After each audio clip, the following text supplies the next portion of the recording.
एक माँ अपने बच्चे को डंडे से मार मार कर समझा रही थी क्योंकि वह अपने से 7 साल बड़ी लड़की से प्यार करता था और उससे शादी करने के लिए कहता है, जिसका नाम मुन्नी था। माँ के काफी समझाने के बाद भी लड़का नहीं मानता। वह कहता है, मैं 7 जन्मों तक मुन्नी से ही प्यार करता रहूंगा। ये सुनकर उसकी माँ काफी गुस्से में उसका मुंडन करवा कर उसे जनेऊ पहनवा देती है और उसके सामने ही मुन्नी की शादी किसी और से करवा देती है, जिस वजह से लड़का काफी गुस्सा था। एक दिन वह अपनी बहन को लेकर गाँव के एक जंगल में जाता है, जहाँ का नाम सुनकर उसकी बहन डरने लगती है, पर लड़का कहता है, डर मत, मैं तेरे साथ हूँ। ये कहकर वह उसे एक बड़े से पेड़ के पास लेकर जाता है, जहाँ वह मुन्नी को पाने के लिए काला जादू करने लगता है और लड़का अपनी बहन को वहीं पर बैठने को बोलकर जंगल में चला जाता है। वहाँ से लौटने के बाद लड़का अपनी बहन को मारने की कोशिश करता है ताकि वह उसकी बलि दे सके, लेकिन उसकी बहन खुद को बचाने के लिए अपने भाई को धक्का दे देती है, जिससे उस लड़के का सर पेड़ के नीचे रखे मूर्ति से टकरा कर फट जाता है। तभी उन्हें ढूंढते ढूंढते उसके घर वाले भी वहाँ पर आ जाते हैं और लड़का मुन्नी को पुकारते पुकारते अपना दम तोड़ देता है, जो एक बहुत बड़ा ब्रह्म राक्षस बनता है। लड़के के मर जाने के बाद उसका अंतिम संस्कार करके उसके शव की राख को उस पेड़ के नीचे दफना देते हैं। फिर उस पेड़ के चारों तरफ मंत्रों को पढ़कर सफेद धागा बांध देते हैं। ये देखकर लड़के की माँ पूछती है, ऐसा क्यों कर रहे हो? तभी एक आदमी कहता है, ऐसा नहीं करेंगे तो अनर्थ हो जाएगा, क्योंकि तेरा लड़का अपने मुंडन के 10 दिन पूरे होने के पहले ही मर गया। अगर वह जाग गया तो ब्रह्मा राक्षस बनेगा। इसके बाद कहानी कुछ साल आगे जाती है, जहाँ बिट्टू नाम का एक डरपोक लड़का था जो हर छोटी छोटी चीजों से डर जाता था। वह अपनी माँ के साथ ही अपने पार्लर में काम करता था। एक दिन जब बिट्टू अपने पार्लर जाने के लिए गाड़ी निकाल रहा था, तभी उसे उस जंगल का विजन आने लगता है, जिससे वह बहुत डर जाता है। अगले दिन रात को बिट्टू अपनी फ्रेंड बेला के साथ क्लब में होता है। तभी बेला को एक गोरा शादी के लिए प्रपोज करता है। बेला भी उसे एक्सेप्ट कर लेती है। ये देखकर बिट्टू का दिल टूट जाता है, क्योंकि वह बेला को मन ही मन प्यार करता था। तभी उसे फिर से उसी जंगल का विजन आने लगता है, जिसमें कोई उसे अपने पास बुला रहा था। अगले दिन बिट्टू अपनी माँ और दादी के साथ अपने गाँव जाता है, जहाँ उसकी बहन की शादी थी।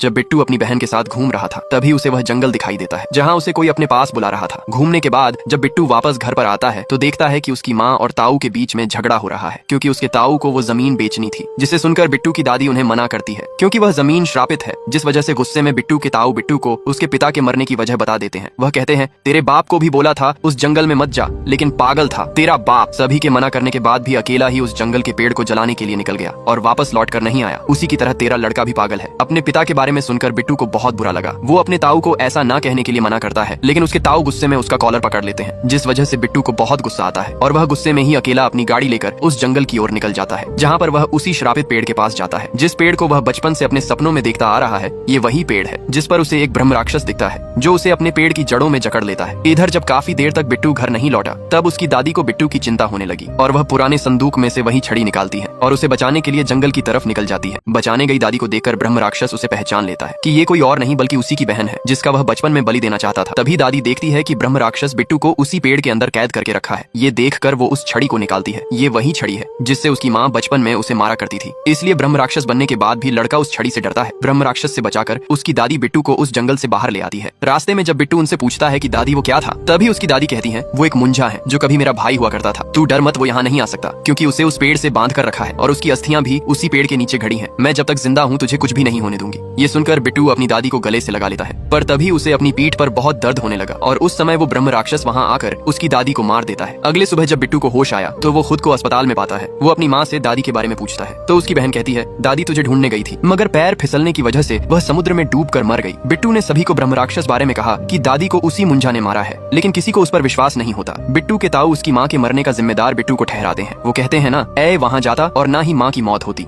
जिससे नाराज होकर बिट्टू की माँ उसे लेकर शहर जाने लगती है। जब बिट्टू अपनी माँ के साथ शहर जा रहा था, तभी उसके पीठ में बहुत तेज दर्द होने लगता है, जहाँ उसके साथ ब्रह्म राक्षस भी आ जाता है, जिसे देखकर बिट्टू बहुत ज्यादा डर गया। लेकिन ब्रह्म राक्षस उसे आवाज करने से मना करता है और बार बार मुन्नी का नाम ले रहा था। अगले दिन जब बिट्टू अपनी माँ के साथ शहर पहुंचता है, तब उसे अपनी दादी की बहुत याद आती है, जिससे वह खाना न खाकर सोने के लिए चला जाता है। तभी फिर से वहाँ पर ब्रह्म राक्षस आ जाता है और उसे मुन्नी को ढूंढने के लिए कहता है, जिससे डर कर बिट्टू वहाँ से भागने लगता है और खुद को एक कमरे में बंद कर लेता है। उसके बाद ब्रह्म राक्षस बाहर टहल रही बिट्टू की माँ के ऊपर लाइट गिराकर उन्हें मारने की धमकी देता है। उसके बाद ब्रह्म राक्षस बिट्टू की पीठ पर बैठकर मुन्नी को ढूंढने के लिए जाता है। पूरी रात ढूंढने के बाद बिट्टू वापस घर आ जाता है। जब उसकी माँ गेट खोलती है तो बिट्टू को गेट के बाहर सोया हुआ पाती है, जिसे देखकर बिट्टू की माँ काफी परेशान होती है। नहा धोकर जब बिट्टू अपनी माँ के साथ पार्लर में काम कर रहा था कि तभी उसे आईने में ब्रह्म राक्षस दिखाई देता है, जो एक बच्चे को उठा लेता है। बिट्टू भागकर उसे बचाने के लिए जाता है। तब ब्रह्म राक्षस उसे कहता है, मुन्नी को ढूंढो नहीं तो इसे मार दूंगा।